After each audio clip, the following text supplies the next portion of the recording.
2019 সালের নভেম্বরে 25তম কলকাতা আন্তর্জাতিক চলচ্চিত্র উৎসবের উদ্বোধন করেছিলেন বলিউড তারকা শাহরুখ খান। সে অনুষ্ঠানে বাংলাদেশের অভিনেত্রী মিথিলা ও ভারতের নির্মাতা সৃজিতকে শাহরুখ খানের সঙ্গে এক ছবিতে দেখা যায়। সামাজিক যোগাযোগ মাধ্যমে সেই ছবি ভাইরাল হয়। মিথিলা জানান, সেদিন শাহরুখের সঙ্গে ছবি তোলার ব্যাপারে তার নিজের মোটেও আগ্রহ ছিল না।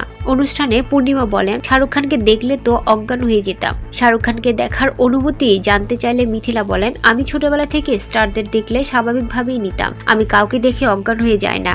আমার তারকাদের দেখলে মনে হয় তারা তো মানুষ, আমাদের মতো একজন মানুষ। অনুষ্ঠানে কলকাতার সব স্টার শাহরুখ খানের সঙ্গে ছবি তুলছিল। আমি চুপ করে বসেছিলাম। সৃজিত আমাকে এসে বলছিল, তুমি যাবে না ছবি তুলতে? আমার যেতে ইচ্ছা করছিল না। সৃজিত আমাকে প্রায় জোর করে শাহরুখ খানের সঙ্গে ছবি তোলার জন্য নিয়ে যায়। শুধু ছবিটাই তুললাম, এমন তো নয় যে তার সঙ্গে কোনো বাক্য বিনিময় হয়েছে। শুধু একটা ছবি তুলে আমি অত এক্সাইটেড হতে পারিনি। অনুষ্ঠানে পূর্ণিমা পরের প্রশ্ন মিথিলার কাছে জানতে চান, ভবিষ্যতে কি সিনেমা পরিচালনা করার ইচ্ছা আছে? প্রশ্ন শুনে মিথিলা বলেন, চলচ্চিত্র পরিচালনা একটি বড় পরিসরের বিষয়। বিষয়টি আমার ভাবনাতেই নেই। তবে আমি জীবনে অনেক কিছু করেছি, সেগুলো আমার ভাবনার পরিসরে ছিল না, কিন্তু হয়েছে আমার জীবনে। আমি সারাক্ষণই ক্রিয়েটিভ কিছু করতে ভালোবাসি।